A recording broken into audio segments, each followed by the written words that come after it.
In 1973, at the age of 16, guitarist Randy Rhoads and bassist Kelly Garney formed a band in Los Angeles, California named Mach 1. The name didn't really stick well with them, so they switched to the name Little Women, but that didn't sit well either.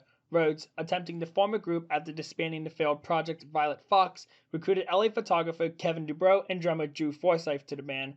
Forsythe had worked on other stuff with Rhoads and Garney on the band Mildred Pierce. Dubrow, on the other hand, was not what they had in mind. He was not liked well by the bandmates, but as he did not take no for an answer, he was accepted, but they still needed a name. In 1975, Dubrow was having a conversation with Status Quo band member Rick Parfitt. The band had not released any songs at this time and wanted to wait until they got a name to stick before they released anything. Parfitt responded to Dubrow that he would prefer a band with the name Quiet Riot. However, due to Rick's thick British accent, Dubrow had thought that Parfitt had said, quote, Quiet Riot. Dubrow sat and thought about the name for a moment, thinking, Quiet Riot. Yeah, it does have a ring to it.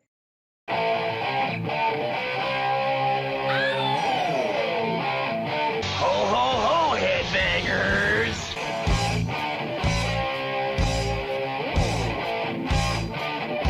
My man, Frankie Banali. You're lovely, don't ever change, let's have lunch. But Okay. really, my machine, Ciao. your machine. Ciao. But right after this, guess what? Come on, feel the noise!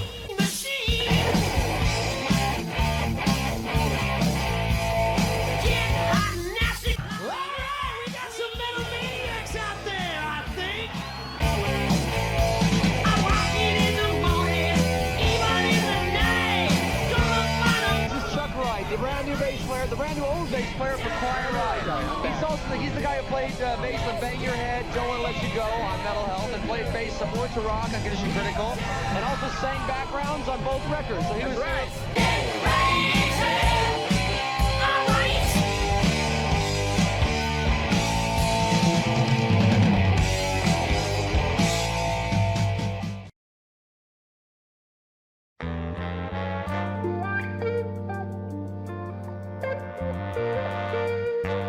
The 1980s were a time of revolution in music, with a counterculture that had not been seen since the 1960s with rock and roll legends like Chuck Berry and Elvis Presley. This time, rock music had been revived with bands such as Van Halen, Guns N' Roses, and AC/DC. One of the main driving forces of the 1980s was the Music Television Network, or MTV, who made many bands and singers household names by showing their music videos on the network. In the early 80s came a band that rose to massive superstardom, then fell off to obscurity. The band was called Quiet Riot, formed by guitarist Randy Rhoads and bassist Kelly Garney, originally called Mach 1, then Little Women, then Quiet Riot after recruited vocalist Kevin Dubrow suggested the name. The band became one of the most successful bands in Los Angeles, performing in clubs around the area. They would grow to become one of the most iconic bands of the 80s with their album Metal Health, becoming the first metal album to make the top position in the Billboard Top 200, passing the Police's Synchronicity in November of 1983. However, fell out of the public eye after countless critical and commercial failures, or just a few depending on who you're talking to. The band still plays today, with their recent release, Hollywood Cowboys, being criticized by fans, but given positive reviews by critics. The band is a shadow of its former self, but still tours around the United States today. Even though they are a shadow of their former selves, their recent albums have been getting positive receptions by critics. What is Quiet Riot, and how did they fall into obscurity so fast?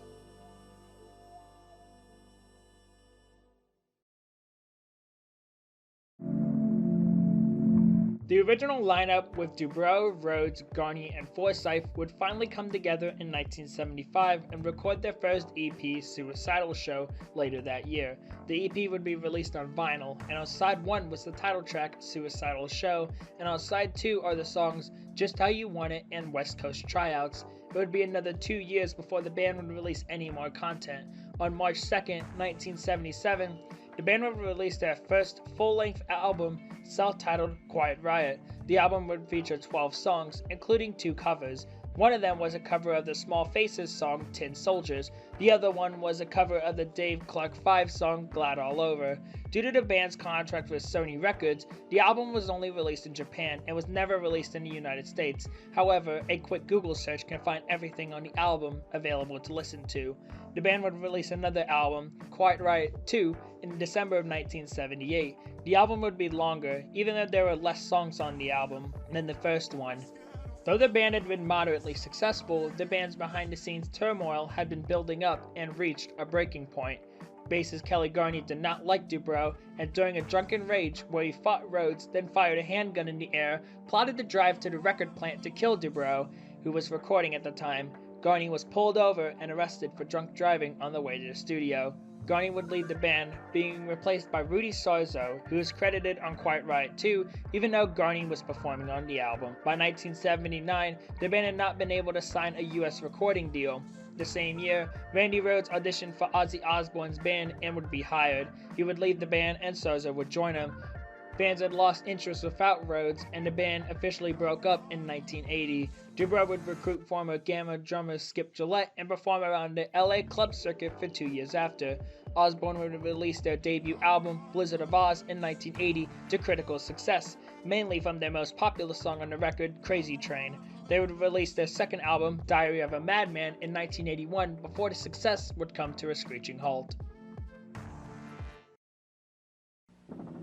According to police, the three were on an early morning joyride after staying up over 24 hours, while some members of the Ozzy Osbourne band slept in their tour bus parked next to the house. The other three buzzed overhead, circling the bus 3 times.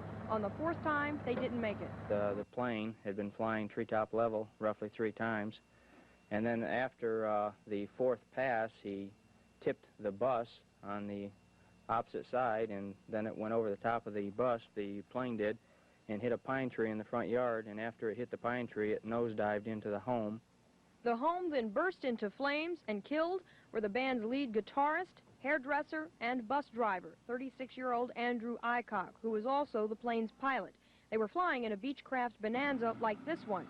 No one was injured in the home, which is reportedly owned by country music singer Jerry Calhoun. The band was on a tour which included a concert this weekend at the T-Bowl. Police say the band's bus driver lived nearby and brought the band here for a brief stop before continuing on. Near Leesburg, Marty Salt, Channel 9, Eyewitness News.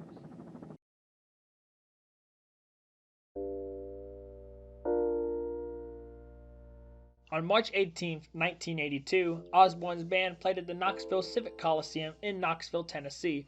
The next day, the band headed to a festival in Orlando, Florida. Osbourne and Rhoads had a conversation with each other, which ended with Rhoads talking to Osbourne about his heavy drinking, said, quote, "You'll kill yourself, you know, one of these days."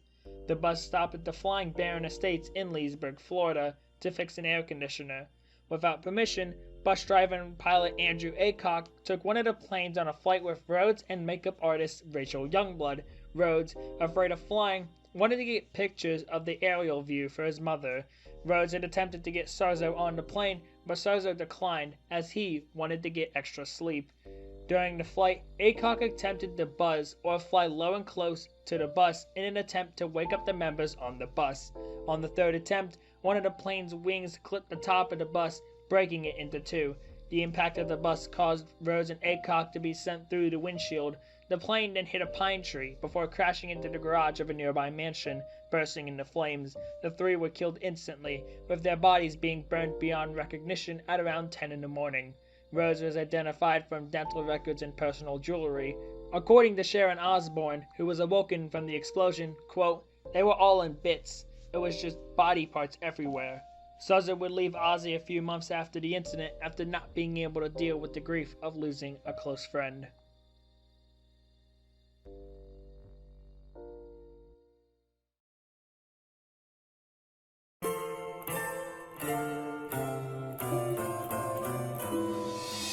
In early 1982, Dubrow recruited drummer Frankie Banali, bassist Chuck Wright, and guitarist Carlos Cavazzo, and reformed the band under the name Quiet Riot. Dubrow had contacted Rhoads and asked to use the name, and Rhoads gave him permission. Dubrow asked Sarzo if he wanted to come back and record a tribute song for Rhoads titled Thunderbird. The band fell into some question from using the name after Rhodes' death, but Randy's mother, Dolores, encouraged them. Souza, after losing a close friend, said, quote, "Although Randy wouldn't be in it, the original spirit of the band was back." The band had so much fun recording the song that they ended up recording half of the new album in the process. In September of 1982, the band was finally able to sign with a U.S. recording company, CBS Records, with the help of producer Spencer Proffer, and on March 11, 1983, Metal Health hit the shelves.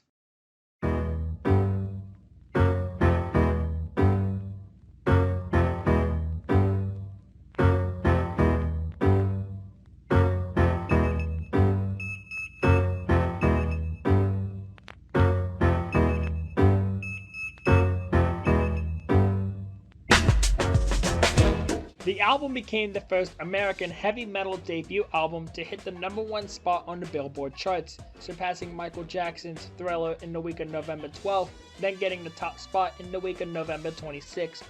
Technically, it was a debut album, even though the band was under the same name in the late 70s.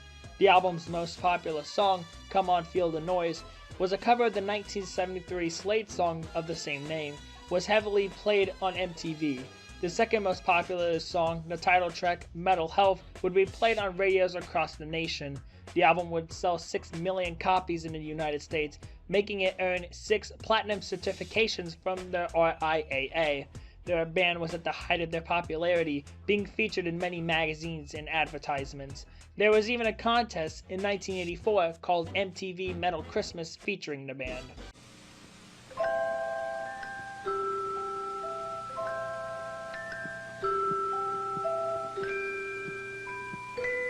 You have some house guests? No more silent nights for you. Santa knows when you've been naughty, and he knows when you've been nice, and he knows when you need an MTV Metal Christmas. It's MTV's heaviest Christmas contest. You win, and Quiet Riot comes to your house on December 25th with a mountain of Techniques equipment. I'm Donna, I'm Blitzen, I'm Carlos Camazo, I'm Rudy, I'm Frankie, I'm Kevin DeBro.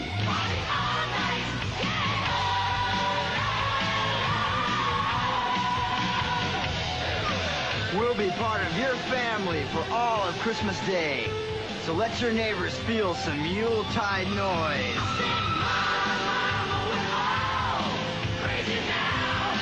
And these wise men will be bearing gifts. A complete line of Technique stereo equipment, enough to build your own media room, including compact disc player, Stereoplex TV AM FM receiver, and Quartz direct drive cassette deck, all from Techniques. Of course, you'll get a collection of compact discs, including Quiet Riot. So if this is your idea of a family holiday,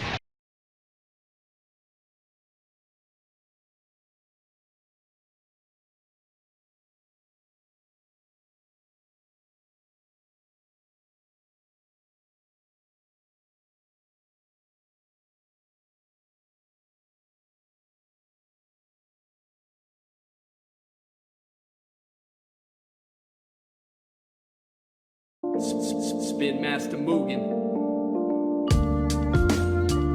Even though the band was riding high, they would release their next album in July of 1984, Condition Critical. Even though the album was a success, selling 1 million copies, the album was considered a weaker album than their previous Metal Health record. The album did go platinum, but doesn't compare to the 6 platinums that Metal Health received. The album also only peaked at the number 15 spot on the Billboard Top 200. The album even included another Slade cover, Mama We're All Crazy Now, similar to the Come On Feel the Noise song, which became one of Metal Health's most popular songs. The Rolling Stones magazine ended up reviewing the album with only 2 words, which have now become infamous, quote, "Condition Terminal." Because of the failure of the album and not being able to replicate what had been done by Metal Health, DuBrow began expressing that many of the Los Angeles heavy metal bands owe it to Quiet Riot for the doors that they had opened up, referring possibly to the years where they toured Los Angeles clubs around the city before the first breakup. At one point, DuBrow had compared Quiet Riot to the Beatles. His opinions ultimately led to fan backlash and media clashes with other metal bands, which ultimately led to Rudy Sarzo, the bassist, quitting the band in March of 1985. Sarzo would go on with former Ozzy Osbourne bandmate drummer Tommy Aldridge to the band Whitesnake. Chuck Wright, who had not been with the band since after Rhodes' death on Metal Health, was brought back in, replacing Sarzo permanently. This is Chuck Wright, the brand new bass player, the brand new old bass player for Quiet Riot. He's the guy who played bass on Bang Your Head, Don't Wanna Let You Go on Metal Health, and played bass some more to rock on Condition Critical, and also sang backgrounds on both records. So he was sort of in the band and out of the band. I've always been in the band, right? He's always been in the band, and he's co-written every single song on our new album, which is coming out in January.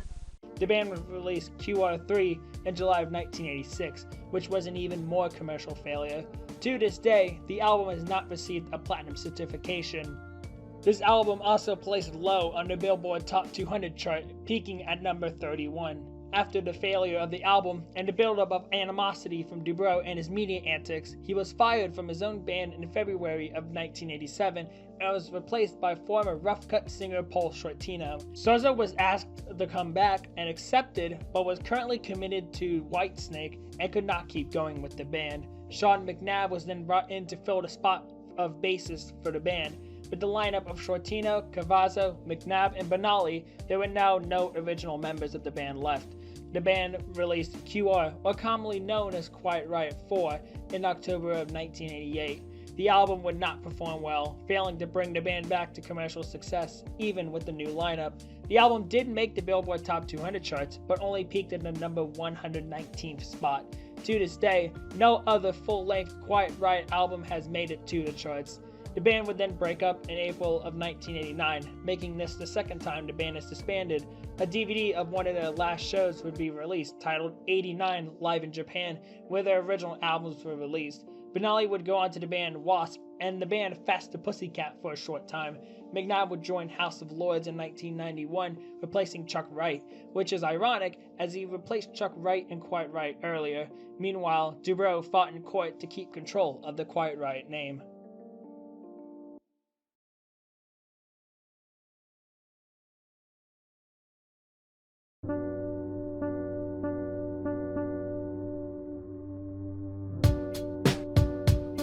Dubrow would end up winning the rights to the name and would recruit guitarist Sean Manning, bassist Kenny Hillary, and drummer Pat Ashby to reform the band. Initially, Dubrow used the name Little Women, the name that Dubrow and Rhodes used before settling on Quiet Riot, to avoid any bad publicity.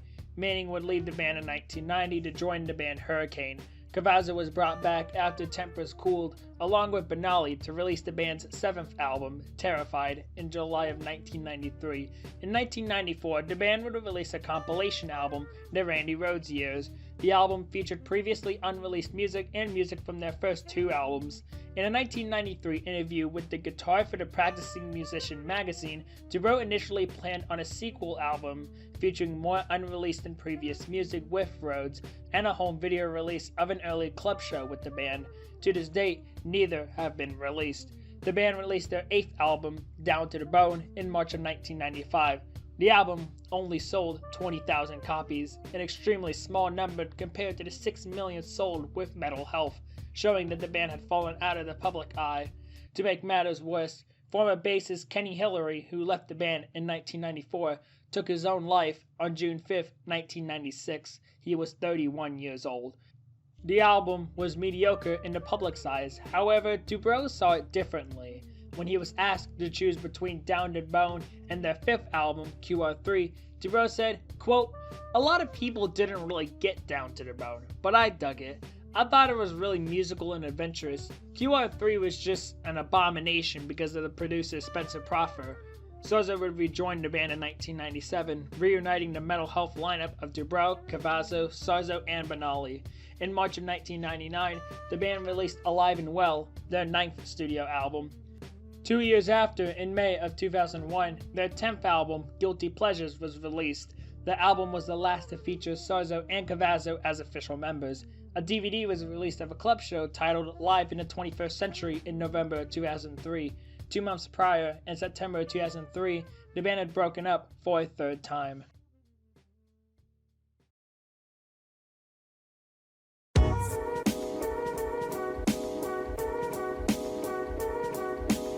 Dubrow would release his first and only solo album, In for the Kill, in May of 2004, consisting of only covers. Despite being only covers, The album was received well. It was then announced that the band would get back together in October of 2004.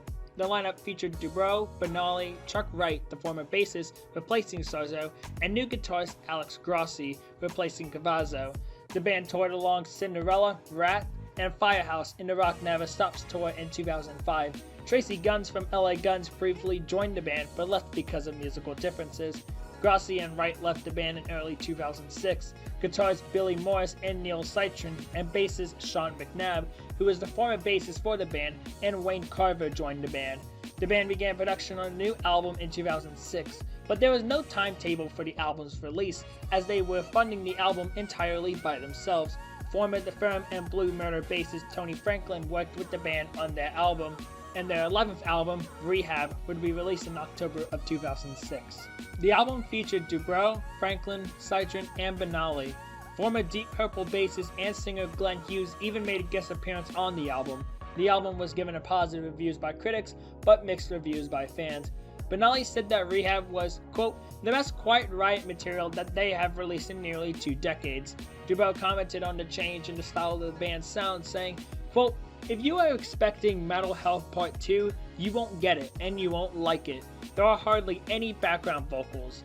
I mean, it's very similar to a 70s record in that way. It's very retro. It's not super dry, but it's not super wet in the echo either. It's like the records I grew up listening to. Humble Pie, Led Zeppelin, Spooky Tooth, Free, bands from the 70s, retro bands. Our original roots were more towards glam, like David Bowie, Sweet, Slade, things like that. Greg Schmidt from Rock Eye's webzine reviewed the album by saying, quote, the problem was with each studio album release getting further and further away from 1983, the material seemed to become more and more dated. It's almost ironic for the band to seem fresh again. They needed to go truly retro, and that's what they've done on Rehab. He concluded his review by saying, quote, by delving back into their roots, the band has found new vitality and spirit we haven't seen in years. Rehab has plenty of 80s metal sensibility, but manages it well with the soulful grooves of the 70s. For Quiet Riot to be relevant in 2006, Rehab might just be what the doctor ordered. In 2007, the band was featured in ESPN radio promos, parodying their status as outdated rock and roll icons with Dubrow and Banali. On November 1st, 2007, Dubrow, Banali, Grossi, Wright, and Citron would all go on the Rockline radio program and do an interview. The interview featured music from the band and questions about the band's past and Rehab. This was significant, as on November 25th, 2007, only 24 days later, Kevin Dubrow had died. Singer of the 80s metal band Quiet Riot, Kevin Dubrow, was found dead in his Las Vegas apartment Sunday night.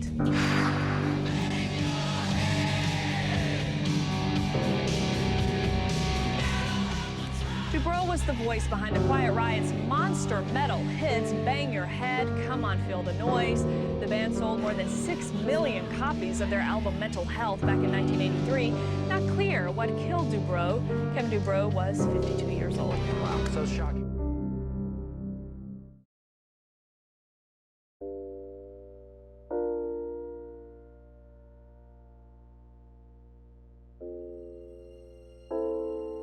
On November 25th, 2007, Kevin Dubrow was found dead in his home in Las Vegas. Reportedly, his next-door neighbor kicked down his door and found him in his bed.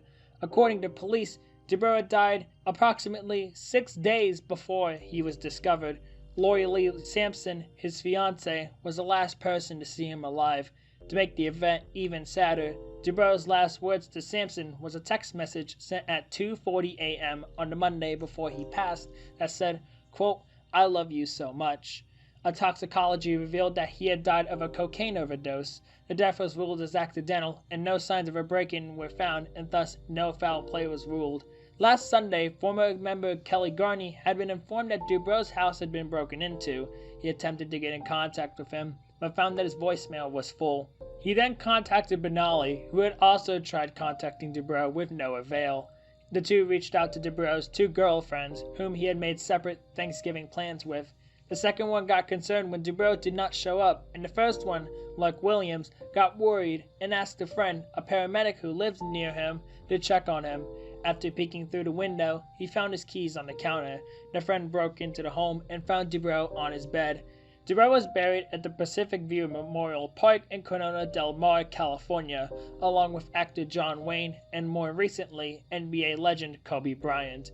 When learning about Dubrow's death, Banali said, quote, "I can't even find words to say. Please respect my privacy as I mourn the passing and honor the memory of my dearest friend, Kevin Dubrow." At this point, the future of the band was uncertain. After losing the leader of the band, Frankie Banali was seemingly the leader of the band now, being the only member left from the Metal Health lineup, and even then, he was uncertain about the band's future. Because of the death of Dubrow, the band was forced to break up for a fourth time.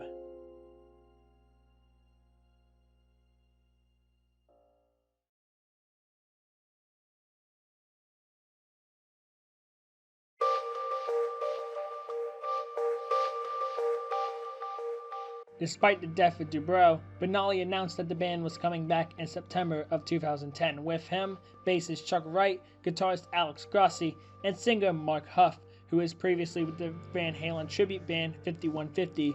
Banali sought blessings from the family to continue the band, and Dubrow's mother encouraged him to revive the band. The band toured Germany with bands Slayer and Accept in July of 2011. In January 2012, while Huff was awaiting brain surgery, he was fired from the band.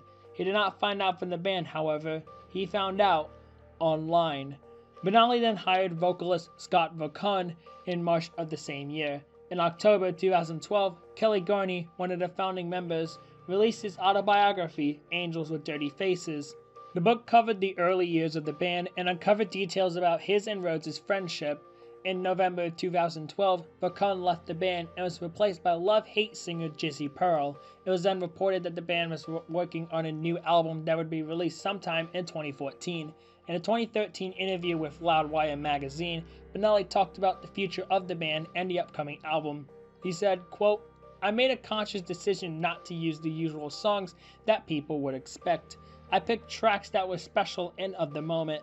Let's just say that there will be a familiar track, two unexpected choices, and one that really shows the roots of Quiet Riot and how the band interacted in the live arena.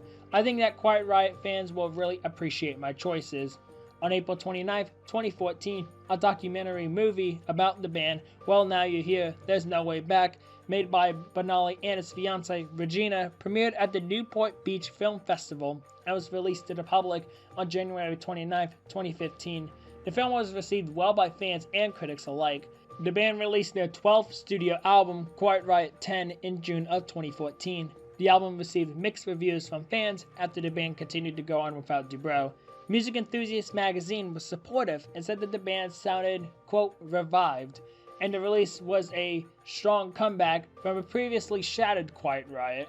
Jizzy Pearl left the band at the end of 2016 to focus on his solo career, and former Adler's Appetite and Icon singer Shawn Nichols joined the band. In February of 2017, the band announced that their 13th album, Road Rage, would be released on April 17th. However, Nichols left the band and James Durbin was brought on, who was one of the finalists on American Idol Season 10, finishing in 4th place. The album was delayed, as the band planned on replacing Nichols' vocals with Durbin's. The album was released on August 4th, 2017. In 2019, it was announced that the band was working on another album, and was going to be released in November.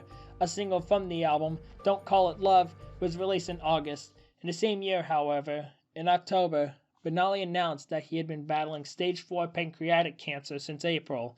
However, he still planned on playing with the band throughout the rest of 2019 and through 2020.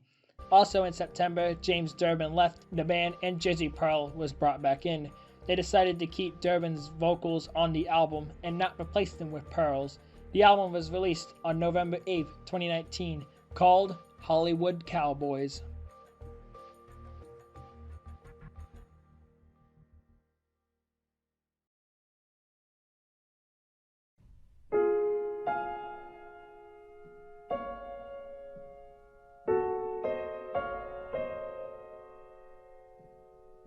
It has been 43 years since the first Quiet Riot album was released, and 37 years since Metal Health. The band has been through many iterations. The band has seen success and failure, but that didn't stop them. after breaking up 4 times, the band continues on to this day and doesn't show signs of breaking up for a 5th time anytime soon. After many failed albums, the band keeps going on, playing like they usually do. They may not be the most popular band, or the most well-known band, or even the most liked band, but there are some people that may call Quiet Riot their favorite band. They may call them the band that shaped themselves to who they are today, even if it was for a short while. The band has been referenced numerous times in other mediums, including TV shows like The Simpsons and Everybody Hates Chris, and in video games like Grand Theft Auto. As the public waits to see if the band will release any new content and potentially gain the recognition and glory that they achieved almost 40 years ago, the band continues on to play and carry on the legacy of its leader after he tragically passed nearly 13 years ago. It seems as Rhodes and Dubrow have met again in a new place, a better place, and it seemed Dubrow saw it coming, as Dubrow wrote in the final verse of the tribute song for Rhodes, Thunderbird, which has now taken on new meaning, calling back to their lost leader. Dubrow sang, quote, "Don't look back, but think of me, we'll meet again, fly away."